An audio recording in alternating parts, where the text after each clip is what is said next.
Every week it's just a new perspective. So thanks for being here. I'll introduce our speaker in just a minute. I did want to alert you, every week I'll remind you about the cultural events that you need to go to 3 of them. One in art and science, one in music and culture, one in theater and dance. And there's a play going to be opening up at the end of the month that will count for theater. But there is an event tonight that I'm not sure if it's on the calendar, but it will count for a culture event. If you'd like to go, there's a diversity panel sponsored by the Multicultural Center, and that will be from 6 to 8 tonight in the Rasmussen room of the GSC. And the Rasmussen room is just off the main area on the first floor. So if you would like to go to that will count for a cultural event. And I also wanted to share just a quick insight from last week. I was really impressed with the class as a whole. We looked at the data from your responses that followed the presentation, and 77% said that they learned something, either strongly agreed or agreed. And then the question about did you like the presentation, the scores were lower on that. And I think that is just a huge success. I know lots of you did enjoy it, but a lot of you didn't. But the fact that even if you didn't enjoy it, you still learned from it, I think is just perfect for the class. Like I tell my students in literature classes, you won't like everything that we read or everything we hear during this semester, but if you have a thoughtful, respectful response to everything, that's great. So congratulations on a good job last week.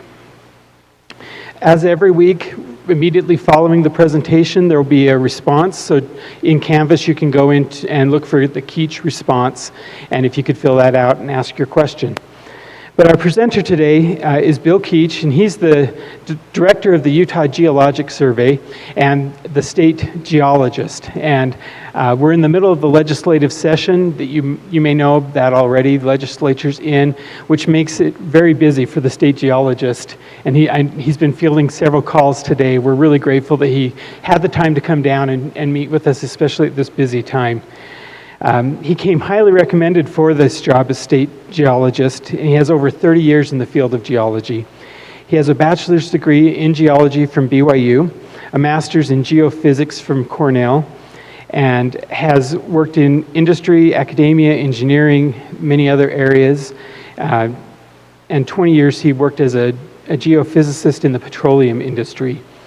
And while there, he promoted and managed technology that led to a greater understanding of the Earth's subsurface. He lives on the Wasatch Front, but has a home in Joseph in Sevier County, a beautiful old pioneer-era home that I saw a picture of. And we're just really grateful to have him here today. So will you join me in welcoming Bill Keach to the stand?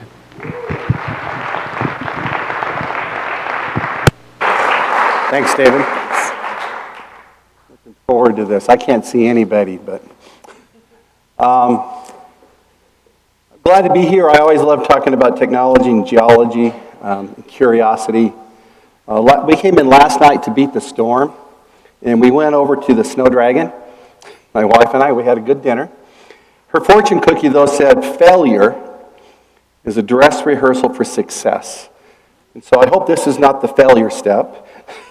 I hope this is a success part, but I am excited to be here. I was probably one of those kids that parents hated, because I was always asking questions, why this and why that? I don't know how many of you have a child like that that's always asking why. And so when we are on the car and everyone else is asleep, I'm the kid that's awake. And I'm wanting to know and see and do. My curiosity probably started first with bicycles, and then motorcycles and mini bikes, and then cars.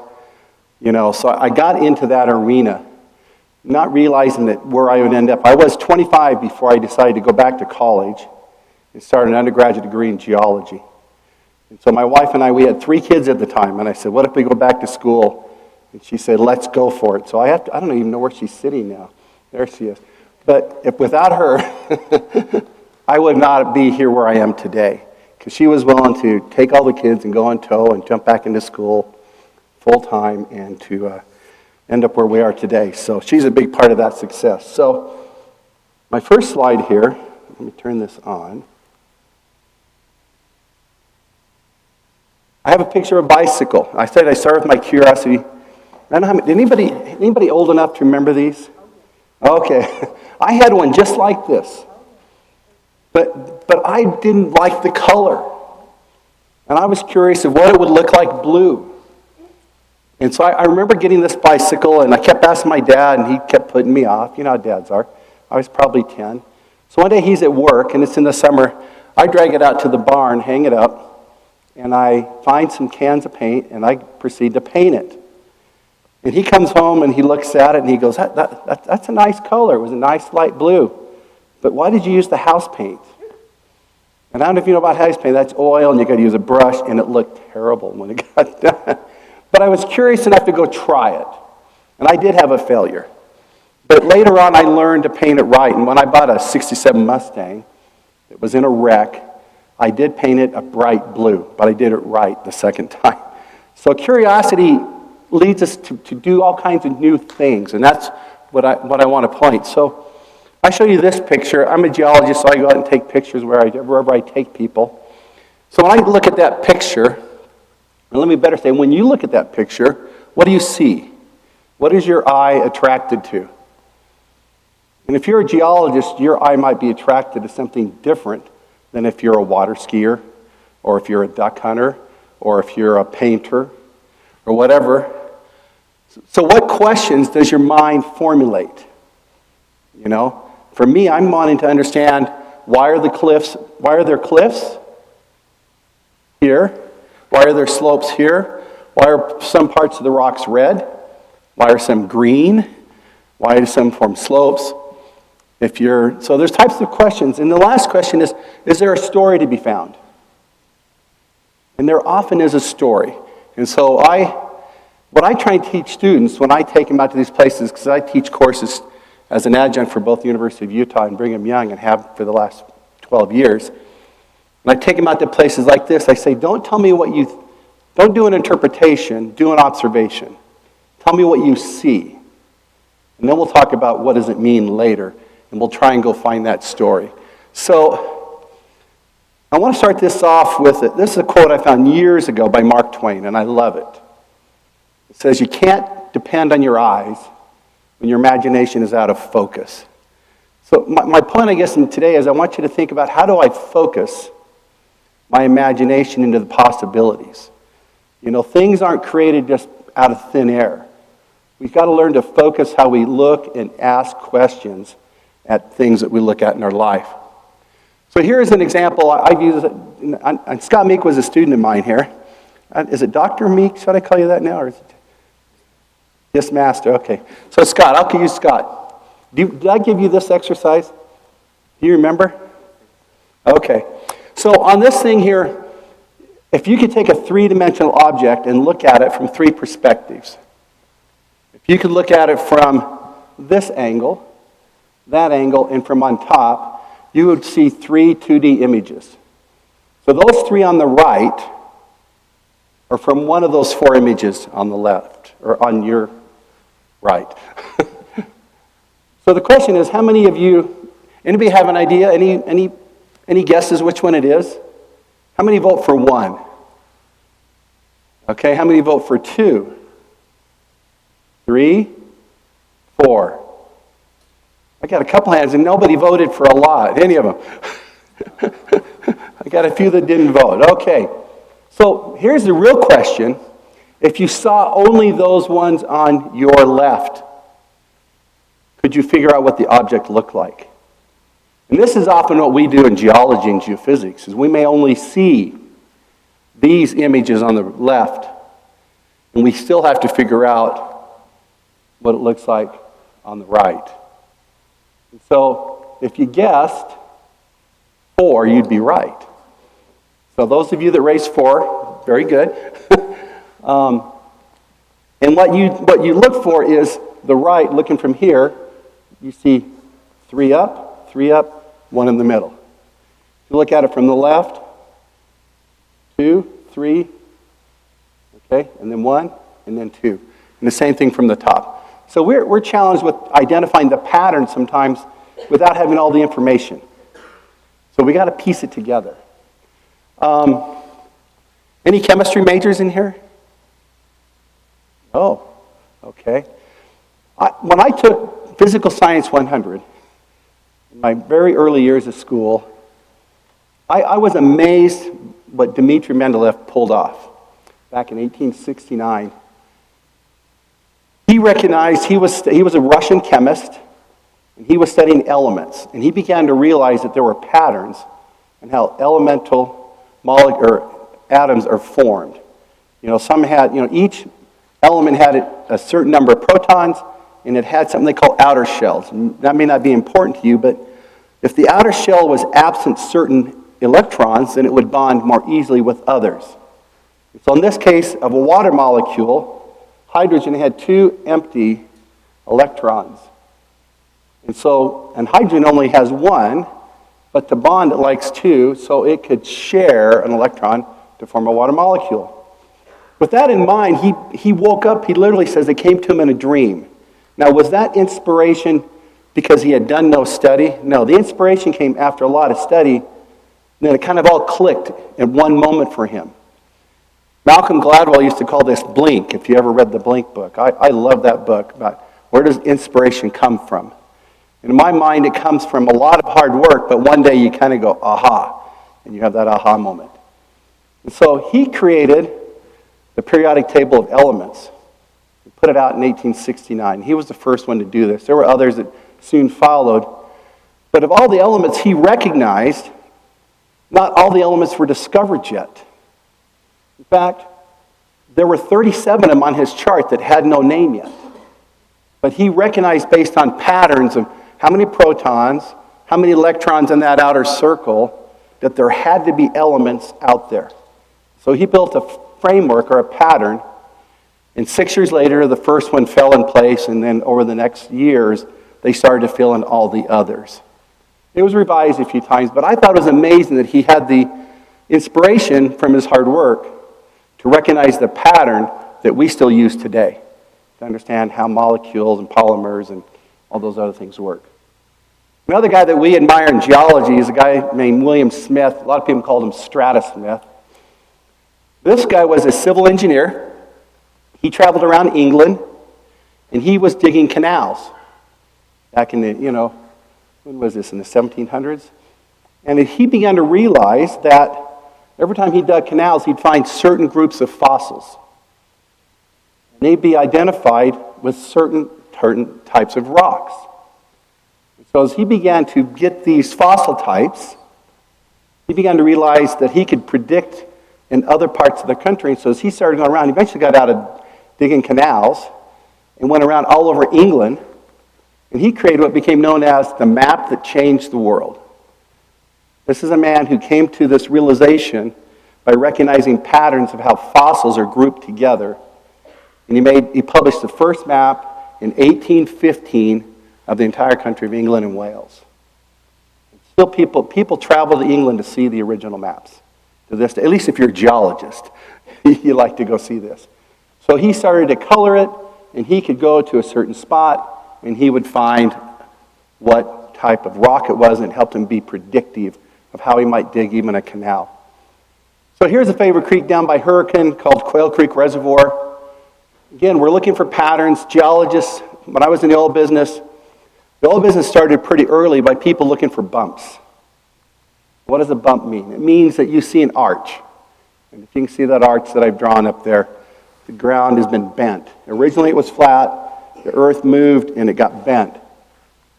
Now, why do we care that? I'm going to give you an example here down San Rafael Swell. I don't know how many of you, I like to ATV, and I like to go through the San Rafael Swell. I'm amazed at how many geologists that went to school in Utah have never been to the Little Grand Canyon. I see a don't tell anybody that it's there. It's an amazing place in the middle of San Rafael Swell, and the Buckhorn Draw, and the amazing petroglyphs, and I take a ton of people there, and they ooh and ah. But what makes the San Rafael Swell really neat is it's one of these big bumps. It's been folded over. You can see the layers sticking up in the air. These are older rocks. These are harder ones. We recognize the pattern. So from a geology, a real simplistic, this is what's going on. These outer layers, these little layers of sandstone sticking up. the layers in the middle. And geologists and oil people used to go looking for bumps. And sometime they actually called it cemetery drilling. Now, why would you go drill for oil in a cemetery?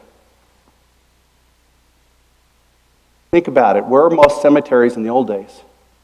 I think about Boot Hill, you know. They put them on the hill outside of town. And so they were looking, they would find the bumps that way. So a really interesting scenario that they would do. And if they were lucky, they would discover some sort of hydrocarbons. Today we don't only look for hydrocarbons, we look for gas, we look for CO2, we look for helium. Helium is a huge commodity in short supply in the country.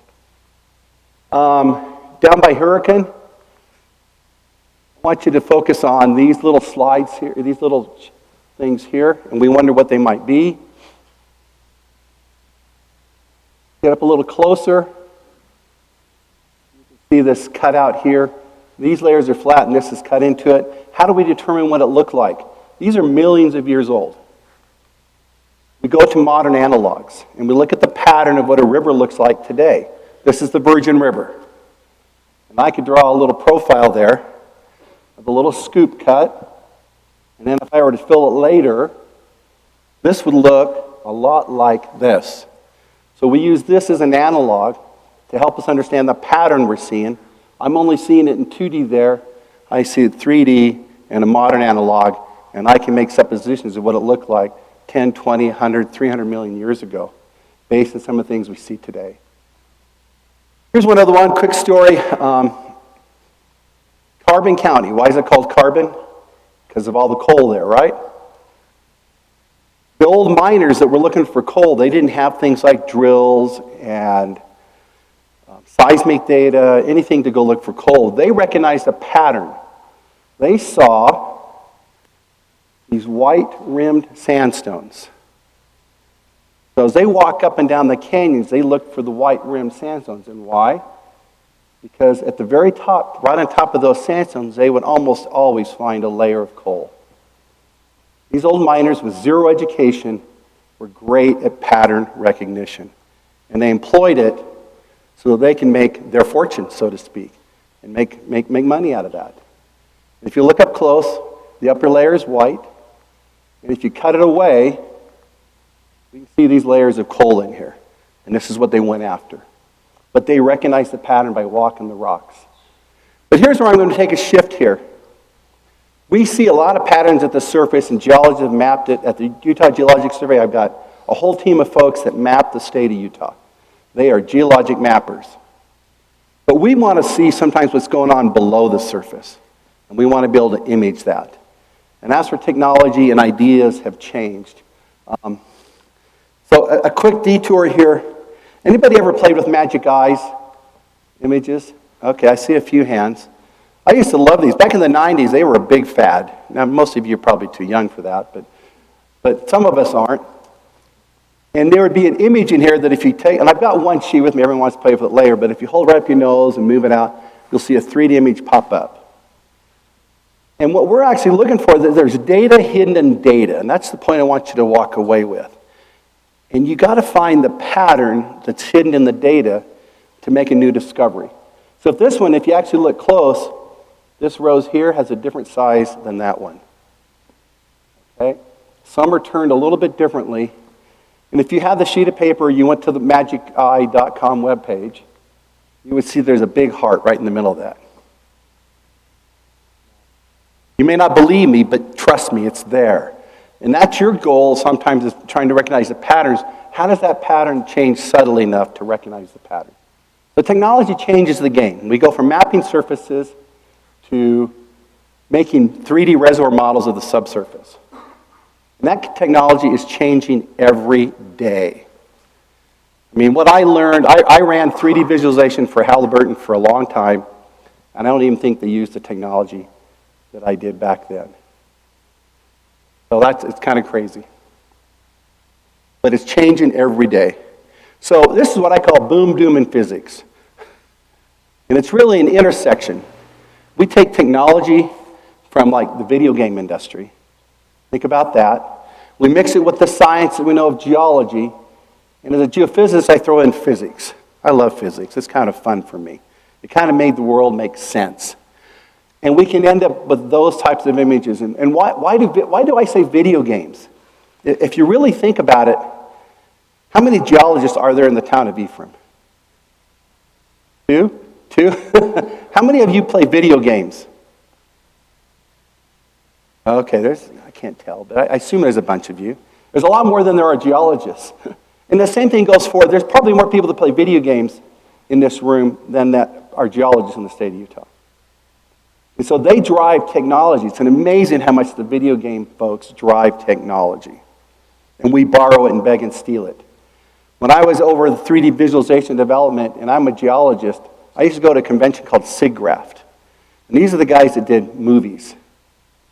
They did 3D holograms.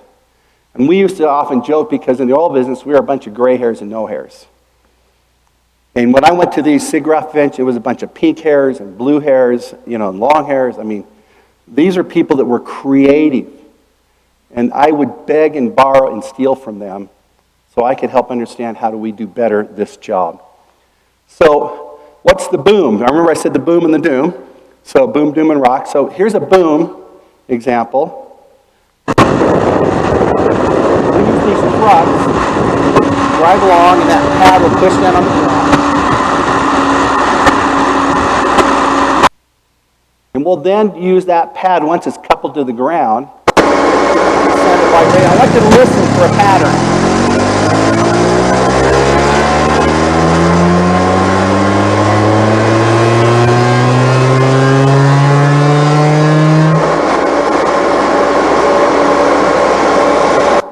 Did you hear a pattern? I hope you did. It went from a low frequency to a high frequency. We send all those sound waves in a unique sweep into the ground. And it's kind of fun, to do that. I got to do this for 2 summers when I was an undergraduate. I tell people I drove one of these trucks across the state of Nevada 20 feet at a time.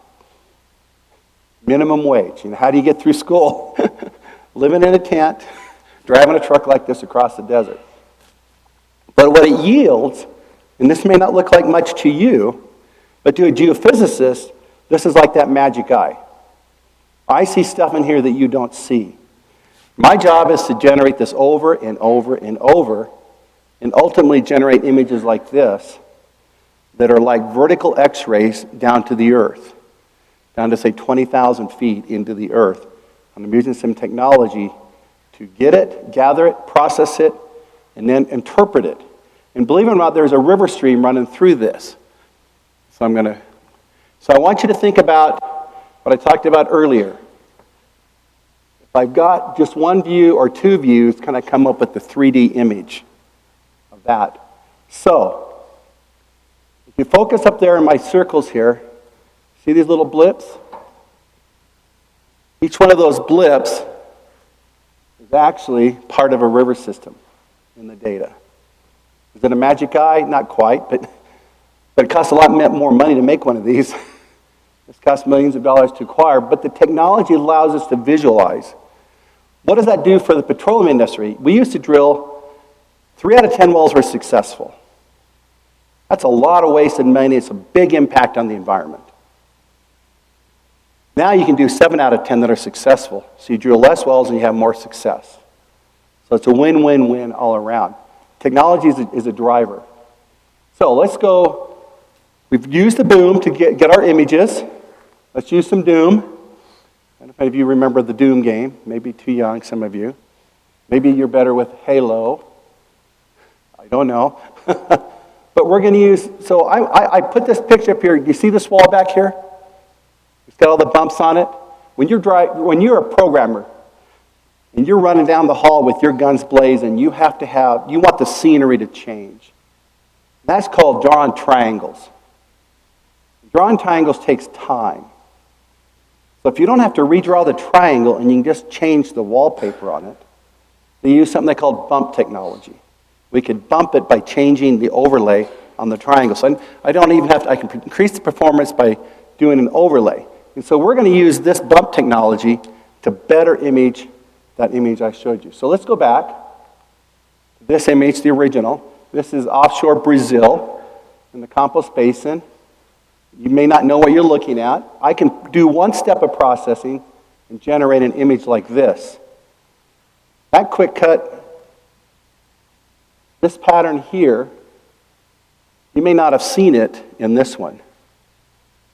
Hopefully you can see that in here, there's this nice channel system, represents a river system that's about 30 to 60 million years old.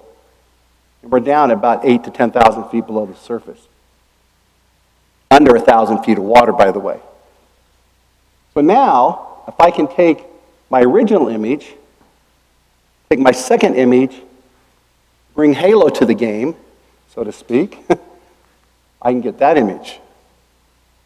Now I've blended. So you video gamers, I love you guys. Because you're pushing the envelope for what I want to do in science. I think that's a great thing. I bet you didn't think you were driving science every day when you were playing at night, did you? Well, here you are, you're helping scientists. Another way to do it is to take that same data and learn to parse it. So that I can parse out the samples I don't want to see. Now you look at this one, and I hope your mind's eye is drawn to like that river system I saw before, meandering. But there's another one here that comes out and creates geology. We call that a big delta. What's really cool about that delta, what the discovery that came out of that image was a 2 billion barrel oil field. Okay? That's huge. That's a big discovery. That's way more than the magic eye. And we're seeing that there's data inside the data, and we're using the technology to see it.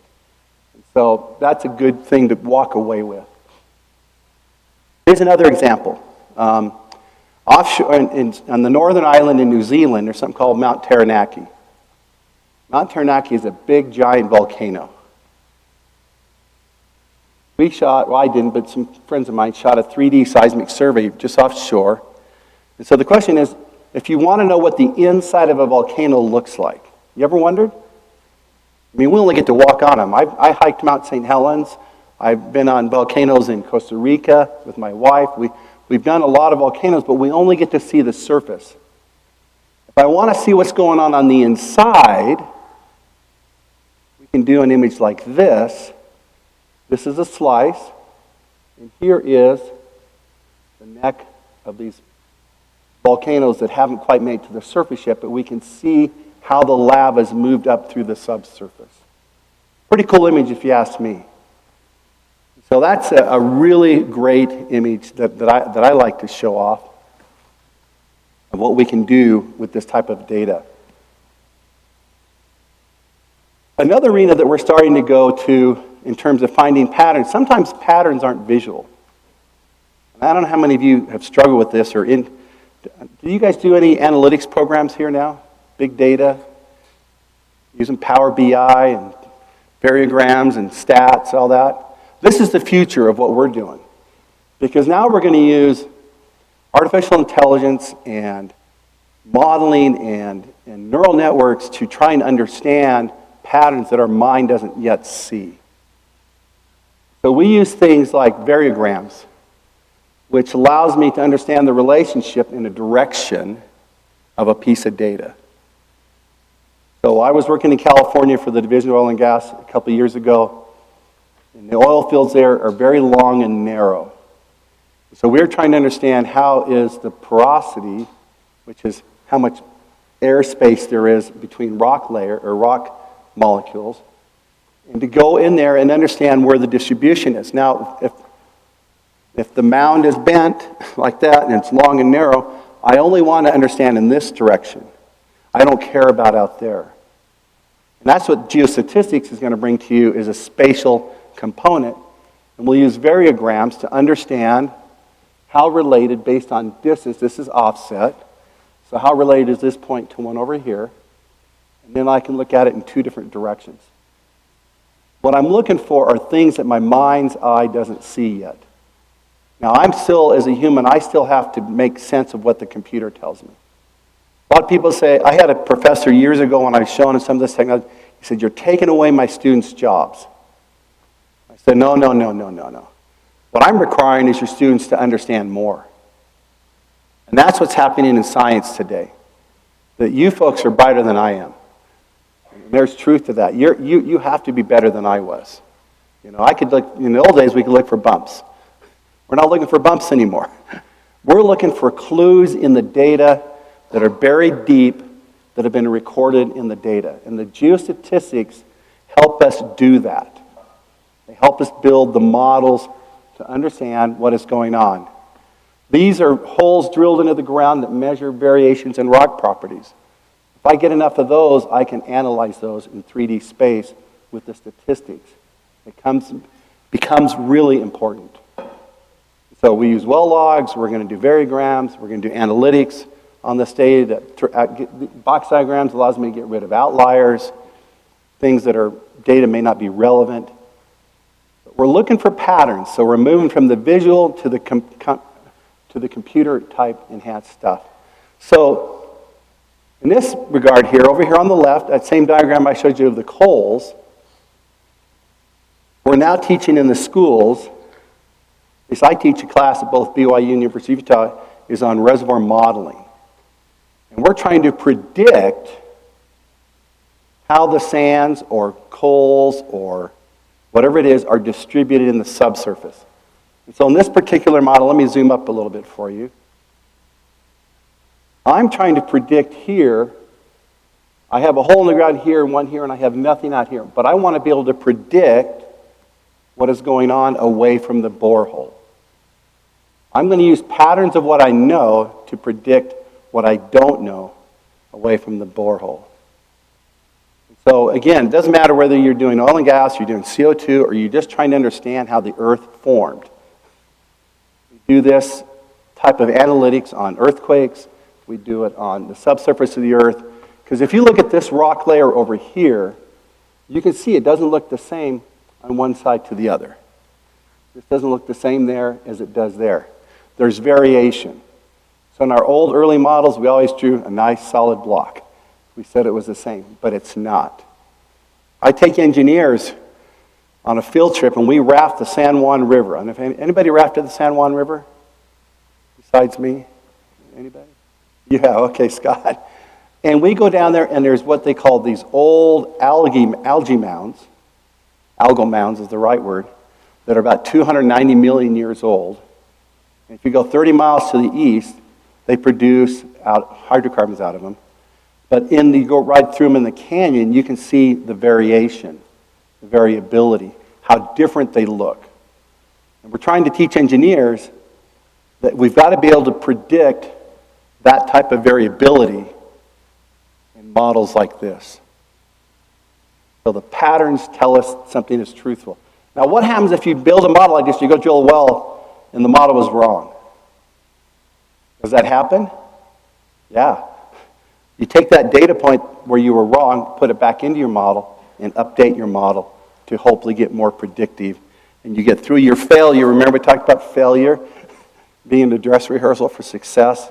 That's what we're trying to do with those type of models. Here's a complete shift,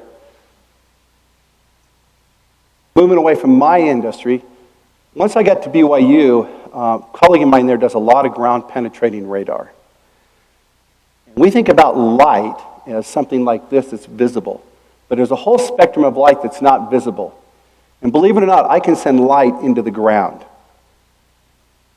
That's what ground penetrating, instead of using sound like I showed you, we use light. We can send it into the ground at different frequencies and generate images of what's going on underneath. And we've had fun with ground penetrating radar. You know, we've been to the Swiss Alps to look at glaciers, trying to understand how does a glacier work on the inside. And we've come up with some amazing patterns of what the inside of a glacier looks like. We've done it on archaeological sites. We went to a historical site in Italy by Pompeii there to see what was going on in this old villa that had been leveled by a volcanic eruption. This is a scientist by the name of Mark Grasmuck. Mark is from Switzerland. And he really got into ground penetrating radar using a device like this right here.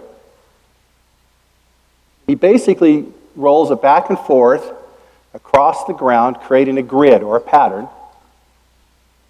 And with ground penetrating radar, I'm not going to go 10,000 feet. I'm going to be lucky if I get 6 to 10 feet. Depends on the type of antenna that I use. But in this case, he was curious. He was working with some folks who want to understand, and we have a lot of big gopher tortoises in Utah. Some people call them desert tortoises, but they dig these burrows underground. But unless you dig them up, you don't know what that burrow looks like. He was curious.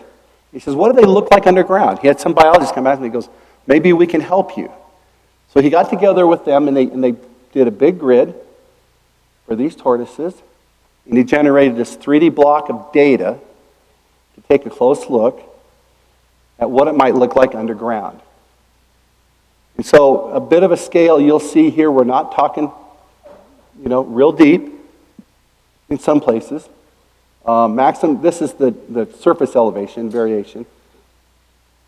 This is the maximum depth. We're getting down to about not quite 5 meters, so not quite 15 feet deep. I'm going to use my mouse over here to run this.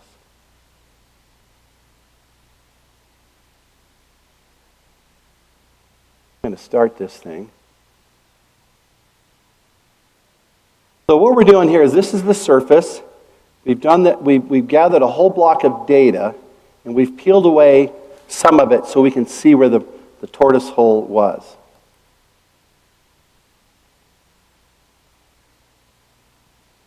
So in this right here, you can see they always thought those tortoises went straight down at an angle. And this told them that the behavior was different. They had a corkscrew. They went down.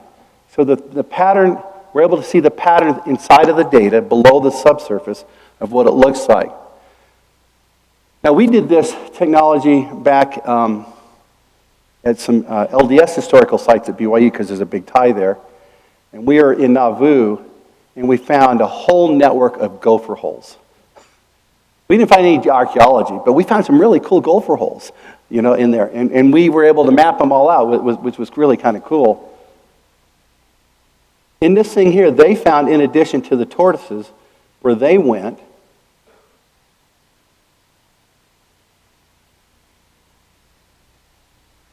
purple lines represent some side burrows, and the thought here is that the side burrows are not dug by the tortoise, they're dug by rodents.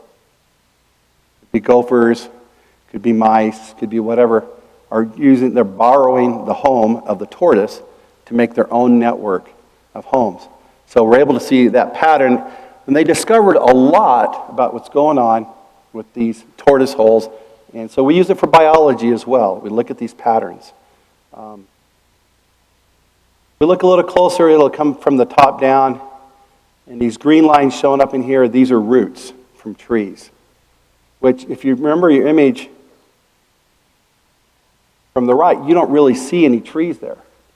You see them in the background, but there are roots coming out between where that guy is with the device and the hole that have grown that far that are in the ground. We've found pipes in places where people said there were no pipes when we've done this type of technology. So it's kind of fun to learn what's going on there. But you can start to see some of those patterns that are coming out and to learn from it.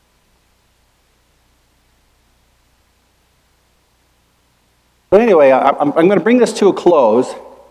I know it's a little early. I hope that's okay. But nobody cares. Students don't care. But I want to talk about that curiosity. In my own personal life, sometimes we have patterns that we sometimes feel dictate our own. Ooh, what happened to our projector? Lost our image? That was weird. Okay. That sometimes we feel patterns dictate things we can and cannot do. And I want you to realize that you can make your own patterns. You can make your own footsteps regardless of the patterns that are around you. I grew up, my parents were divorced when I was about 4. My mom moved to San Francisco in 1963, which was 2 years before the hippie movement. She was one of the original hippies. Lived on Haight Street, a block from Asbury, and that was the center of it all. She was one of the starters, founders of the hippie movement. My dad, on the other hand, he raised me as a single guy for a while. he also had problems with alcoholism, which really constrained the things that he could do in his life. And so as a kid who grew up on the wrong side of the tracks and who never wanted to go to college, when I got out, my year, I took my last English class in high school in 10th grade. My last math class in 9th grade, which is kind of interesting, you know. And that, yet, when I decided to go back to school with the support of my wife, I thought, now I got to make up for all that stuff I never took. And I had to go take English. And I had to take literature, and I had to go take calculus. When I got to Cornell, I took differential equations. My point is that if you're curious enough, you can go out and change the pattern of your own life and make your own adventure and find your own amazing discoveries. In my job, I've had the opportunity, before I came to this job, I traveled the world. I've been to 40-some-odd countries. I've been to the Taj Mahal. You know, I've been to the Corcovado in Rio. But I've seen some of the great geology, and it was because I was curious. And I wasn't willing to take no for an answer as I went and chased those endeavors. So my advice to you is that use curiosity, look at those patterns, study them, and learn from them. Either ones you want to adopt, ones you want to learn from, and ones you want to reject, but they're out there to go out and find your own discoveries. And with that, I'll say thank you, and I appreciate your time.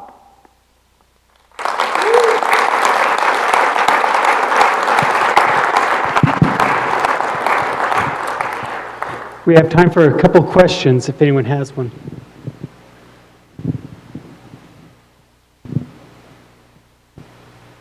Who's curious? What's your favorite kind of pattern to pick out? Like, which one's the easiest? Favorite type of pattern? Of what? Anything, a pattern. Oh. I love looking at patterns of stratigraphy. In other words, how the rocks got laid down.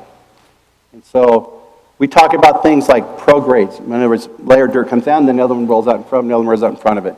I love looking at stratigraphy, and I go in the field to see if I can figure out. Because here's what happens. Those channel cuts, if I drive down a road cut and I see a channel in the hillside, my mind's eye immediately goes, what's over there? I want to see if I can find that pattern here, over there. And ask my wife, how many times have we stopped? My poor wife, with doing that. That was a good question.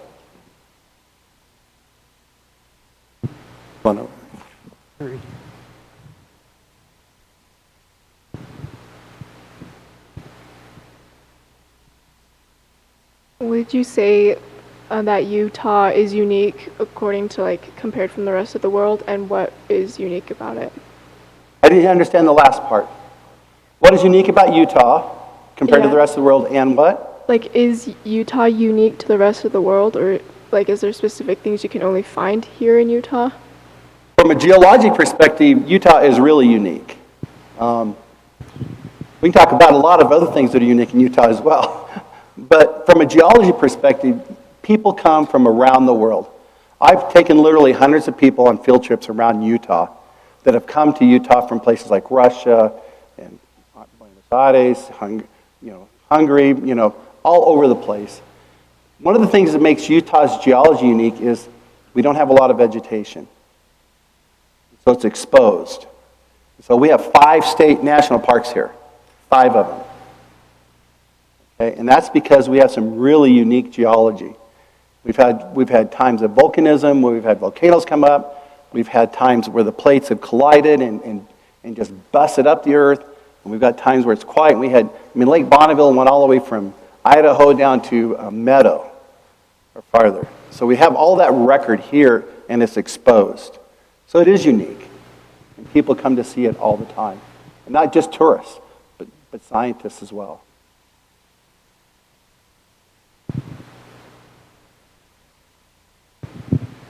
So when you're predicting the progression of a pattern in rock formations or whatever you're looking at, right? How do you predict that? Is there an equation that you are is it getting smaller, or how are you just doing that with the technology? Great question. We're going to look for spatial trends. So say I have, and I'll just use this as an example, but But say I have an area from here to here, and I have a few data points here and here, and maybe one there. It's going to be more than a simple triangulation. I'm going to use spatial statistics, which says, a guy named Danny Krieg came up with something called kriging. I don't know if you statistics majors out here, but kriging brings in, statistics ignores space. Okay, most statistics does. Geostatistics says, let's bring in kriging, and we're going to weight things based on their orientation in space. So then I can start to see a statistical trend. So that's how we do it. Time for one more question.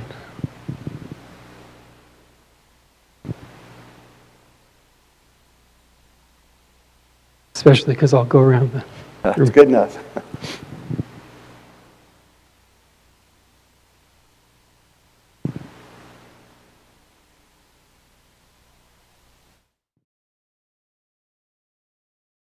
Especially like after you had been married and had kids. So why did I get into geology after being out of school for such a long time? That's a great question. When I decided, I was working for a carpet guy in Salt Lake. I was cutting carpet, and I don't know, that's a brutal job. And I thought, I don't want to do this. I want to go back to school. And that's when I went home and said to my wife, can we go back to school? And she said, yeah. And then she goes, well, in what? And I said, I don't know.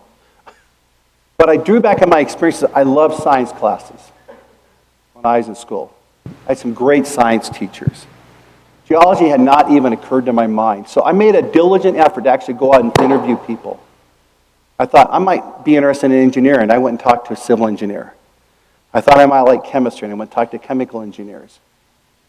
Some by sort of luck of fate or destiny or whatever, I kept bumping into folks that were geologists. And I'd say, what do you do? So then I'd go, that sounds really interesting. And so I went up to the schools, to U and BYU, and talked to professors and says, tell me more about geology. The more I learned, I said, this is what I want to do. So I jumped into it, literally. Like I said, we quit the job, sold the house, went into abject poverty, for about 5 years.